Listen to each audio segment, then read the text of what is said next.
Welcome to the New Wealth Wave podcast hosted by Dr. Joaquin Wallace. We're diving deep into the intricate layers of the 7-stage generational wealth model to offer invaluable insights on legacy building, wealth accumulation and preservation, and financial growth across generations. I'm Dr. Joaquin Wallace, and this is the New Wealth Wave podcast.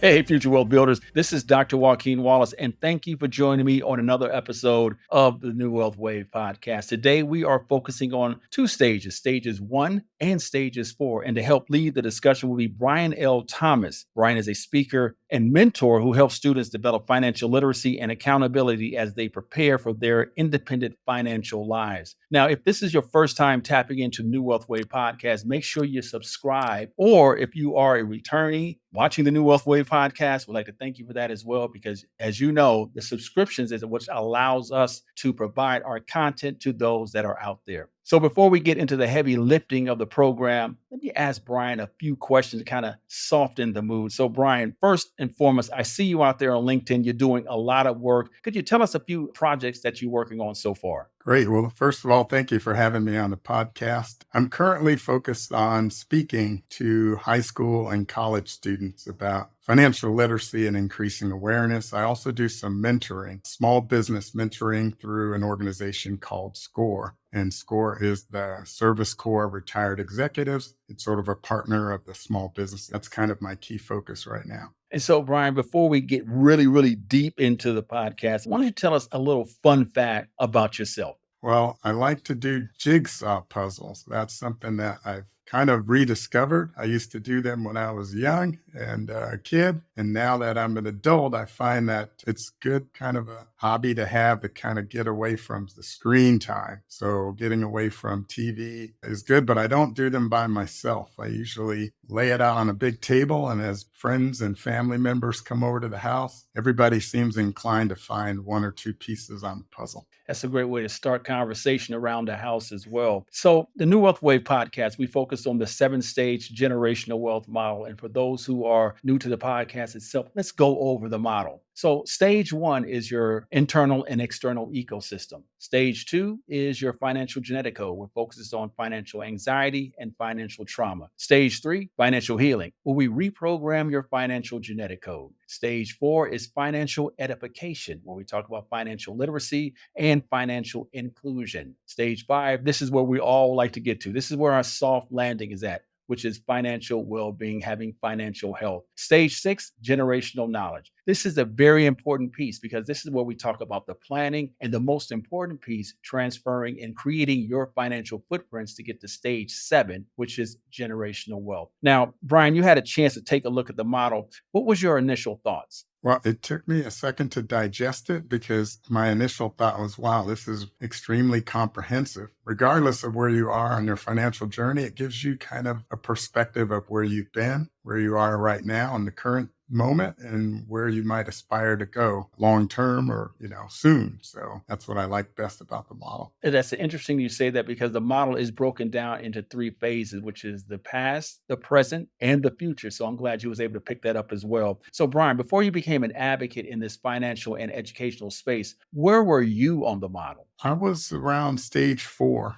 And I was pretty far along, I think, in taking care of myself financially. And I was pretty much planning for my financial freedom from my 9 to 5. And at that point, the more and more I started doing additional research about retirement and other things, my brother-in-law and I, we started coaching other people. So I think I was pretty far along before I started becoming a real advocate to helping others. So, Brian, what was your aha moment that made you realize that you needed to make a change? Well, it was definitely not early enough. I had some financial trauma that I had to deal with in high school and shortly thereafter. But the real aha moment came shortly into my marriage. My wife and I were married relatively young, and we had a young daughter, but we were still not fully prepared, I think, for the realities of life. So the aha moment came one day when I had a stack of bills and I was just, frustrated with living paycheck to paycheck. And I realized that something had to change, and what had to change was me. So today, where do you find yourself on the model? Today, I believe that I'm around stage 6. I basically retired from my corporate job. I'm really focused now on kind of paying it forward. But as I, move closer to what most people see as retirement, I don't really feel retired. But I see that now I continued to learn and I started to really understand that it really wasn't just about me retiring. It was about me taking care of my family and creating the right foundation for that. And so I think later in life than I would have preferred, I started focusing on getting a trust and really being prepared to start passing assets on to my. I appreciate you being transparent with our audience as well, because as I always say, generational wealth begins with generational knowledge. So, where do you find many of your clients on the model? Well, I've sort of transitioned from primarily coaching adults to speaking to students. So students are relatively in stage 1 and 2. They're still sort of living at home and haven't really experienced firsthand. But when it comes to parents that I talk to and work with, most of them are in stage 4 or 3,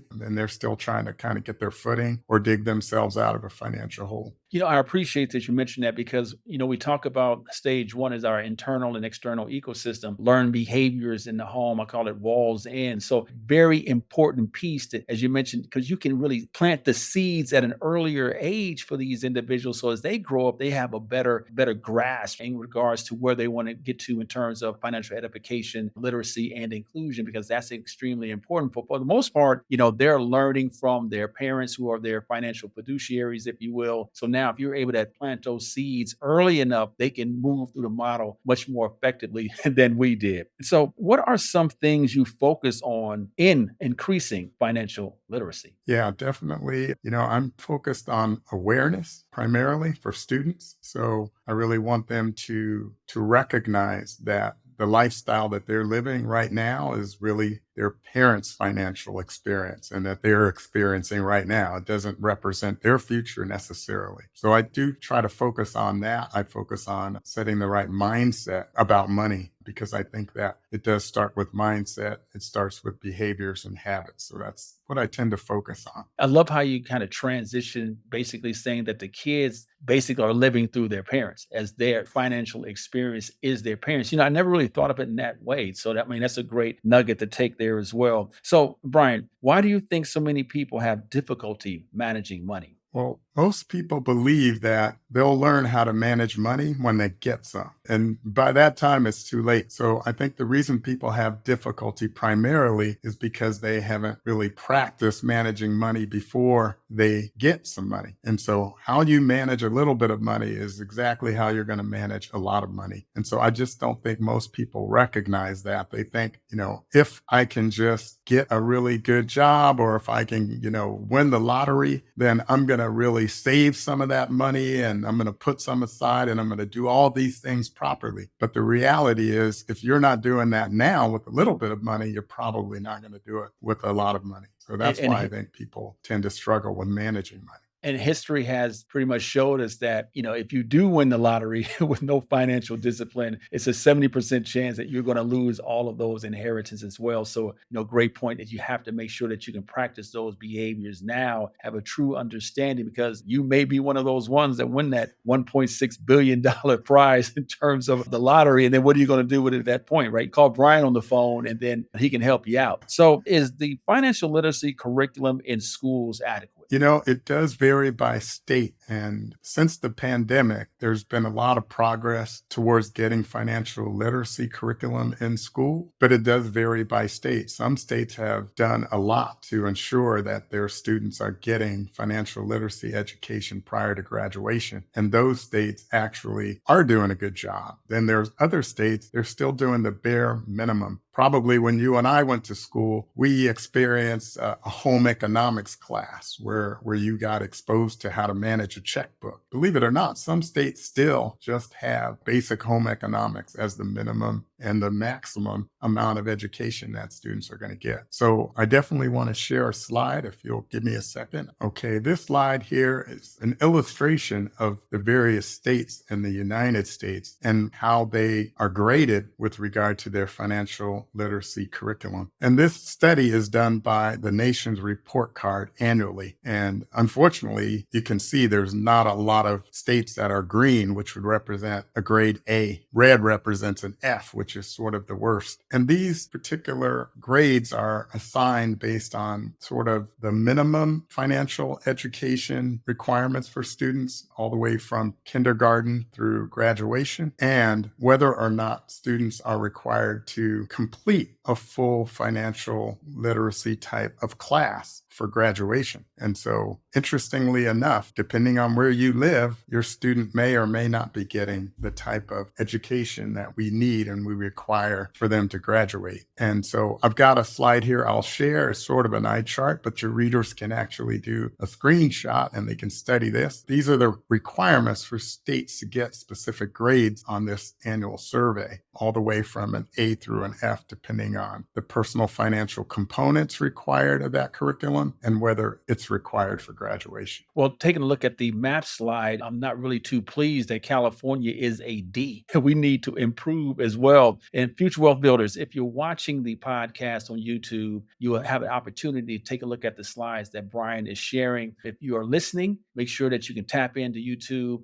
and you can see the slides that he is sharing as well. Great information there, great nuggets. And before I go forward, this particular podcast is for those who have children. They're for aunties, uncles, grandparents, mothers and fathers, friends, anyone who is around kids between first grade up to high school. This podcast is for you. This is kind of a different podcast that we've been doing, but I do enjoy this one because it goes to the root, and we need to make sure that we're including the children again, because stage one, our internal and external ecosystem, is so important because walls in pretty much determines what our financial relationship is and our financial behavior. So, Brian, thanks for coming on board again, sharing those slides and being a champion in regards to stage one and stage four of the generational wealth model. So, how does financial literacy education become a priority for schools, considering California is a D, right? So, what do we need to do in terms of the state of California to make it a priority? Yeah, I have to admit, I was a little embarrassed when I saw that California was a D because I've raised my kids here in California and I am a grandparent and my grandchildren are going through the educational system here. So I know how important it is to have that education inside the home and also at school. But we really need our state representatives, our school administrators, and our parents to recognize what our students are being required to learn with regard to financial literacy at school. We need to understand what's in place, and we need to be an advocate for getting more requirements in school, particularly in the states where there hasn't been a lot done or enough done. So, in your opinion, why do you think financial literacy is not a focal point in the school system? Well, schools are struggling with a variety of issues, and I visited a few schools this week, and I can tell you that it's not top of mind for all the educators, and it certainly isn't top of mind for students. As we discussed earlier, the students are really passengers in their parents' financial lives, so they're focused on other things other than money because they don't necessarily recognize what it costs to raise them, right? So I think some of the primary challenges for students isn't necessarily money when it comes to their focus. Students are focused on other issues like academic pressures. They're focused on social and economic status in school. They're trying to fit in. They're dealing with issues like bullying. And I visited a few schools this weekend, and certainly that's what I'm hearing from the educators. So unfortunately, financial literacy has taken somewhat of a back seat when it comes to not only the curriculum, but in terms of the focus. A lot of the goals that the schools have are English as, a second language, making sure that their students are getting through the academics and they aren't necessarily focused on how to manage money.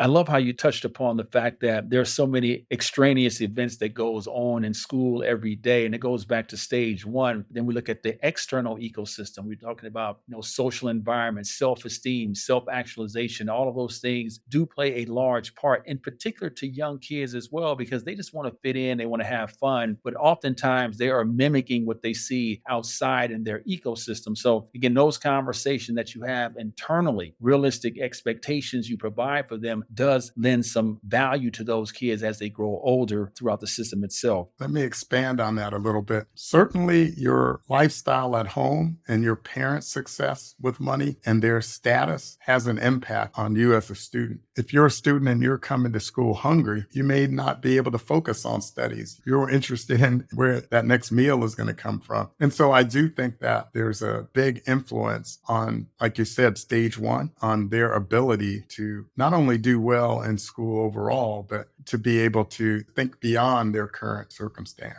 Excellent. That's a great nugget as well. Future Wealth Builders, I hope you're enjoying this conversation with Brian L. Thomas, who's an advocate. He's a speaker, a mentor, and he focuses on those adolescents, which is important. These individuals are the future. So we have to make sure that we tap into them at an early age so they cannot make the same mistakes that we've made throughout our lives as well. So, Brian, why do you think financial literacy is not a focal point in the school system? Well, I think unless schools are mandating financial literacy, then obviously the focus is going to be on achievement for the things that are required for graduation. So until your specific state requires that type of curriculum, then there's not going to be a focus. Now, there are individual teachers who've taken it upon themselves to educate students, even when it's not required by the school system or the district. However, one of the other challenges is that teachers themselves or educators may not necessarily be the best individuals to teach financial literacy. They may not be qualified, or they may be going through their own financial challenges themselves. They may be mired in student loan debt, and still struggling. So we need to ensure that educators are also getting the proper resources and the proper training in order to do a good job in that space.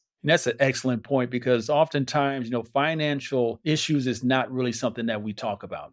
Finances is personal. And so we keep it close to the vest. We can talk about everything else, but money and finance is something that we don't talk about. So when you mention those instructors as teaching schools, yeah, they may have some financial trauma and anxiety as well. So they may not be in the best position to facilitate those type of courses. Excellent point. So maybe they need to reach out and bring someone in to actually facilitate those courses, make that part of the curriculum. That could be an option as well. I know that's some things that some states are actually looking at now, trying to make that part of the curriculum itself. So, a question for you: should the parents be included if you teach financial literacy to the kids at the elementary level? Well, certainly, I think that's one of the other issues that I'm hearing from educators is that lack of parent involvement is a big issue in general. So regardless of whether it's financial literacy or any of the other school curriculum, it's difficult to get parents who are struggling and dealing with their own day-to-day issues in their lives to really have the forethought to take the time to get involved with their school. So I was at a school this week and I mentioned whether they have a parent group that I could offer my services to help with a parent workshop. And unfortunately, one of the educators said, you'll be lucky to see a parent, around the campus or involved in some of these meetings. And it just is the reality of what we're dealing with. Educators, parents have to be involved, particularly at the early ages, because they're the most influential on those young minds and habits and behaviors. Absolutely. What essential financial concepts and skills should be introduced to young adolescents to lay a solid foundation for their financial literacy? Yeah, there is a lot of debate and questions about what that curriculum should look like. But basically, there are organizations who are committed to providing resources and lessons to schools, to parents, and other educators who want to develop a curriculum. So I've got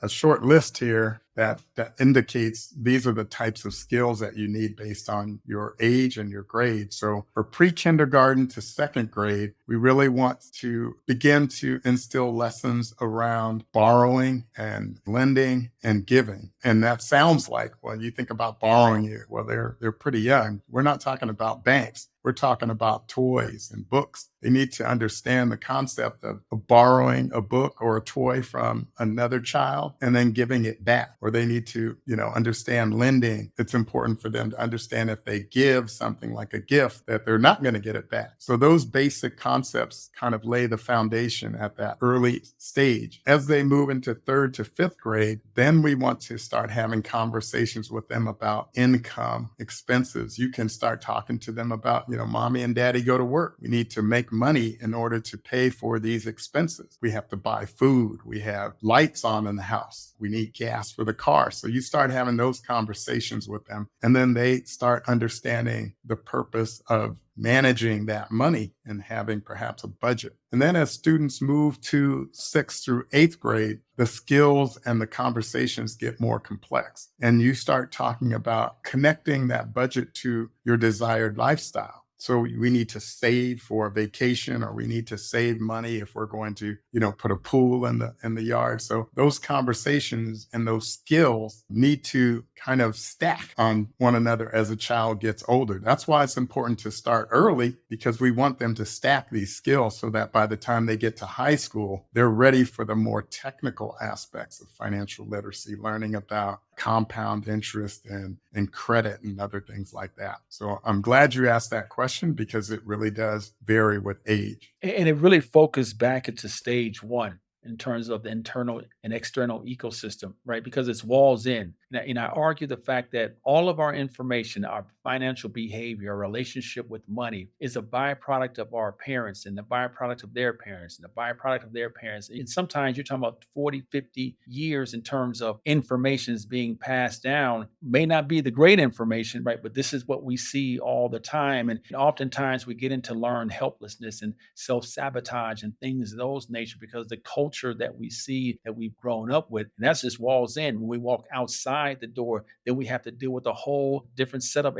extraneous events outside the home that we have to deal with every day. And with kids, that's so important because they're so impressionable in regards to that. How can we effectively integrate real life financial scenarios and decision making exercises into financial literacy education for adolescents to enhance their understanding and application of financial concepts? As we've been discussing, it starts at home. I think at home, you begin to have your children be exposed to what it is to manage money. So at the grocery store and things like that, you need to involve them in some of those financial decisions. They need to learn to make choices and trade-offs. At school, there are resources that can be provided for the school to build the proper curriculum, specifically grade-specific curriculum. And so I can share some of these resources with your listeners so that they can tap into some of these. Some of these are directed specifically at parents. Some of them are directed at educators. And some of them are directed at people like myself who are advocates who want to get trained so that they can train others. And so I do think that at school and at home, there are lessons and practical things that you can do, but you don't have to kind of figure them out on your own. There are lots of resources available. And I'll just share a couple of those resources with your listeners now that they can kind of reference later. So each of these organizations is committed to expanding financial literacy at home and at school and preparing our young people for their, what I like to call their independent financial lives. So the Financial Literacy Resource Library provides tools and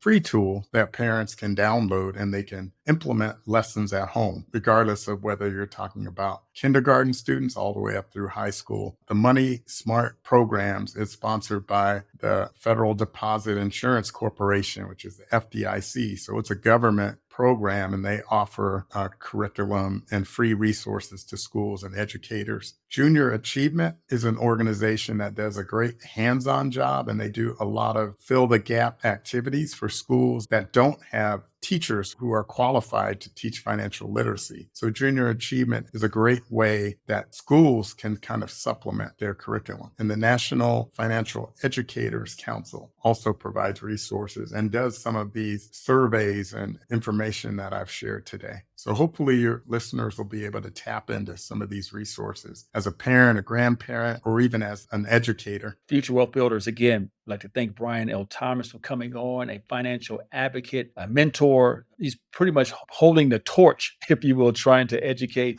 in particular, California, where we have a grade D, which D does not mean success whatsoever. We definitely need to improve that. And if we follow what Brian is saying, we may be on the right track as well. Again, if you're tapping in for the first time, make sure that you subscribe to the New Wealth Wave podcast. We love to see those subscriptions because the more subscriptions we have, the more people hear our message. We have evergreen topics that will continue to be prevailing throughout our lives anyway. So make sure that you always tap in, subscribe, send it to your friends and family as well. This particular podcast was specifically for children, kids, adolescents. It's for the grandparents, fathers, mothers, brothers, sisters, aunties, friends, cousins, neighbors, whatever case may be. Make sure that you And share teachers this. and educators as well. Absolutely. And teachers and educators as well. So definitely a great episode. Another question for you. Considering the rapid advance of digital finance tools and platforms, how important is it to include digital financial literacy, such as managing online banking and understanding digital currencies in the curriculum for young adolescents? It's extremely important, and it's one of the areas that I believe we need to do a little bit of catch up. So, a lot of the resources that I've talked about today, they lay the basic foundation, but a lot of those resources don't include some of the digital tools that we see that people are beginning to use. So, we have these phones in our hands and they're supercomputers, but one thing they do is they can give us this immediate gratification. So, we can pick up a phone and have a car delivered, pick us up in the next few minutes. And so when it comes to financial literacy, we do need to recognize that not only do students need this basic foundation of knowledge, but they need to understand how to use these tools. There are a lot of tools that'll help with budgeting. There are a lot of tools that will help with managing money and investing. But there are also a lot of apps out there that are they're supporting that immediate gratification because you can pick up and order something. It'll be delivered to your house, today or tomorrow. And so that is counter to some of the behaviors that we want you to learn. So I do think that the literacy curriculum that's being developed and implemented in the various states does need to have some mention and understanding of these digital assets and tools because they're becoming more and more prevalent and they're having a much bigger impact on our behaviors. So that's an important thing. And I'm glad you asked that question. And that leads into our next question. What strategies do you recommend for teaching adolescents about money management, psychological and emotional aspects, such as dealing with impulse buying and understanding the value of money? Now, before you answer that question, you may want to direct that to adults as well, right? Because that's just not for kids. That's for adults, grandparents, that's for everyone who has online, who has apps, right? That's for everybody, including myself. So what would you recommend to me in regards to helping me solve that challenge? Wow, that is a big challenge, especially I think for adults, because before we can educate our kids about managing money, we have to make sure that we're walking the walk. We can't be out and about shopping and telling our kids, no, you can't have this or that. And then we can't show up at the house and have Amazon packages stacked up for us,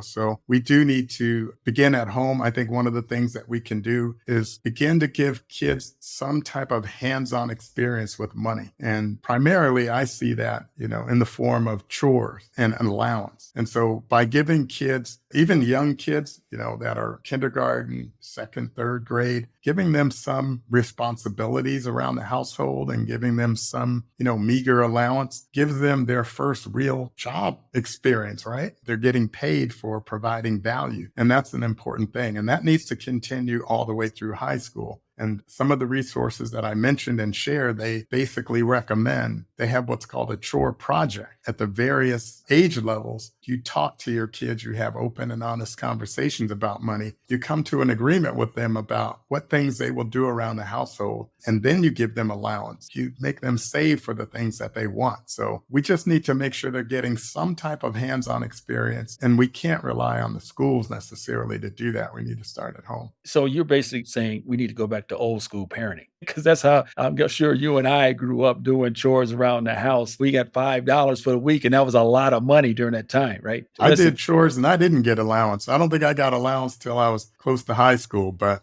What's important is we can't just give our kids everything that they want. And the more that you're well off financially, the riskier it is, the harder it is for you not to say no and to give them things, because we always want our kids to do better than we did when we were their age. We want to give them more than we got, but we really need to teach them the things that we didn't. And that's much more important than giving things, is giving knowledge, Generational as you wealth say. begins generational wealth begins with generational knowledge. The one thing I'm gonna take away from this, kids are the passengers in the parents' financial life. And I wrote that down because that is so true. Can I use that? I'm asking you for your permission. Yeah, absolutely. I actually have what I call a spectrum of intention, and there are 5 levels. The passenger level is the lowest level. And I may be able to share that on the next episode if you want to be gracious enough to invite me back. But the passenger level is where students are. And unfortunately, some adults never leave the passenger level. They just leave home, they latch onto somebody else, and they just continue to be a passenger, their entire lives. Now that is some serious knowledge. That's a nugget right there. So future wealth builders, make sure that you are not a passenger. And I'm sure the other 4 stages, we need to get to that as well. But awesome job of talking about that, because that is so true. And I love how you spoke about the more money you make, the more financially successful you are, the more challenging it is to become and provide that structure for your kids as well. Because again, you want them to have all the things that you didn't have. And oftentimes you spoil them, you give them these opportunities to do things and go places and provide all of these opportunities and capital and resources to them. And then they don't realize what they have.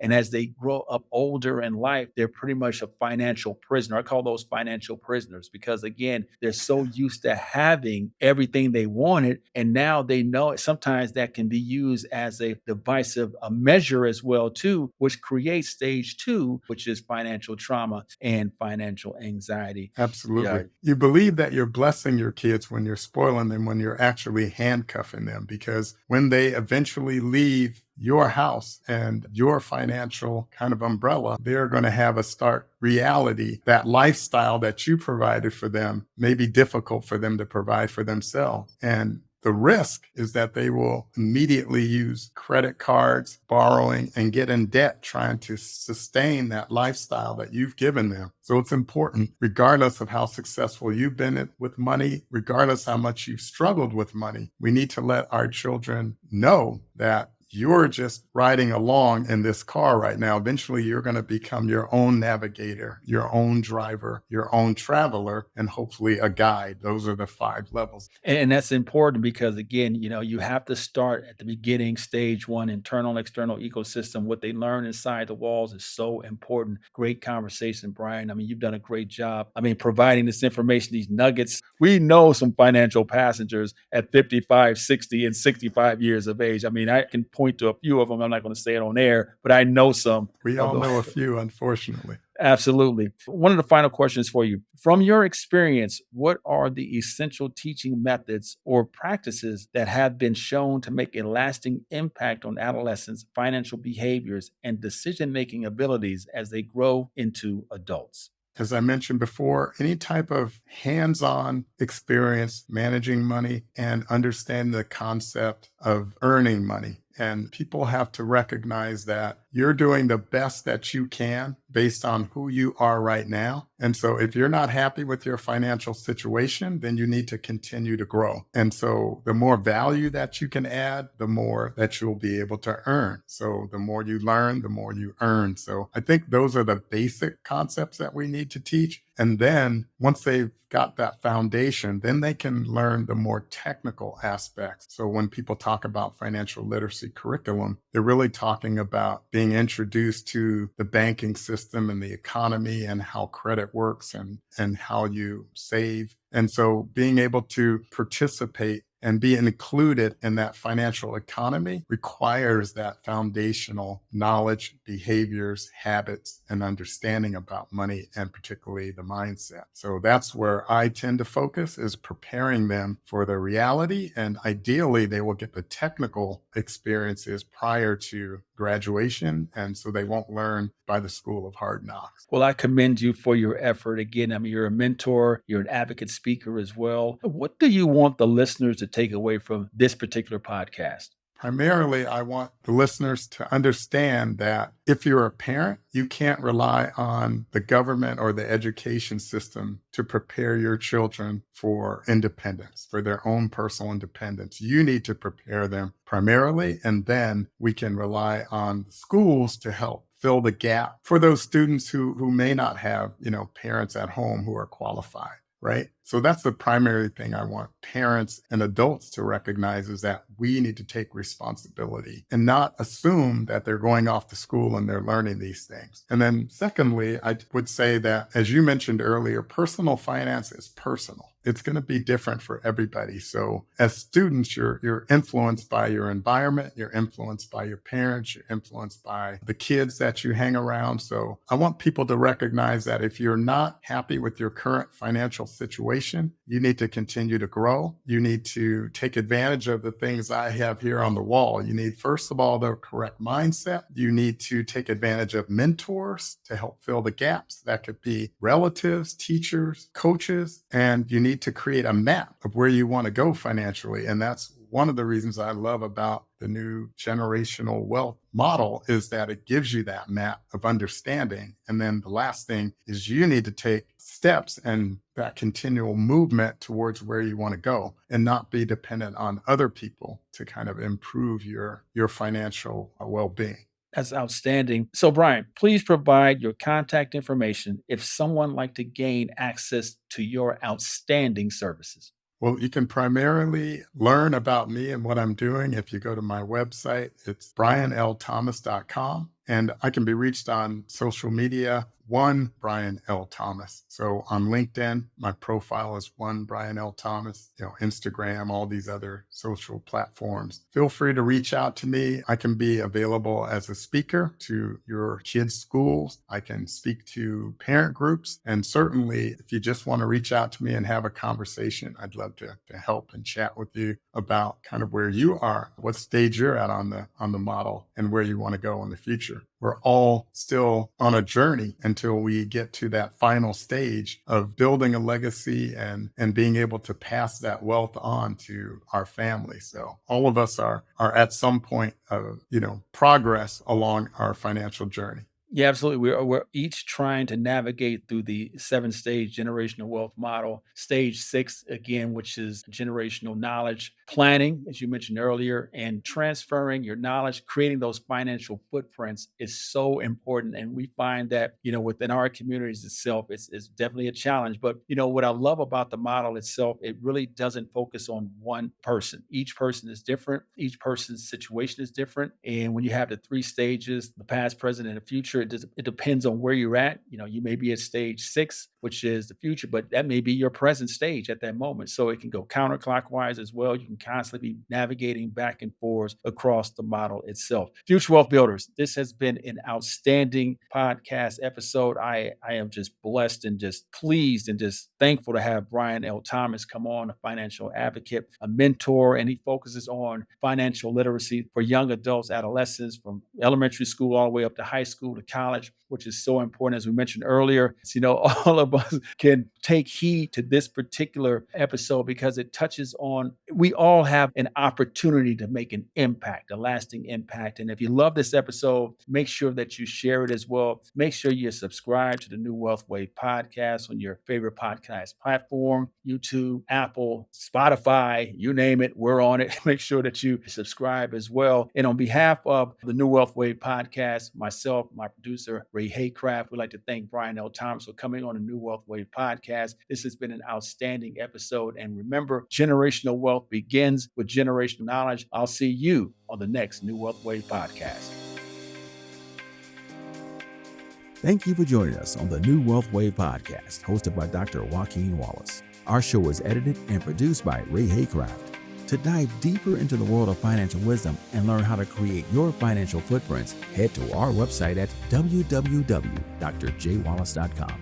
For more updates and exclusive content, connect with us on social media by searching Dr. Joaquin Wallace. And if you have questions and comments, feel free to email us at thenewwealthwavepodcast@gmail.com. Remember, generational wealth begins with generational knowledge. And as always, thanks for listening. The content presented in this podcast is strictly for educational purposes and should not be taken as investment advice. The views and opinions expressed by our guests may not necessarily reflect those of the New Wealth Wave podcast and its host or producers.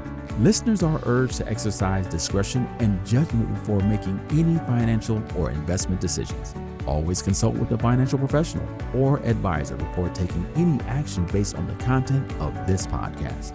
If you're enjoying the New Wealth Wave podcast, we appreciate if you leave us a review. We're always open to topic suggestions and guest recommendations. Feel free to reach out to us directly with your thoughts and feedback. Thank you for tuning in, and we'll see you next time on the New Wealth Wave podcast.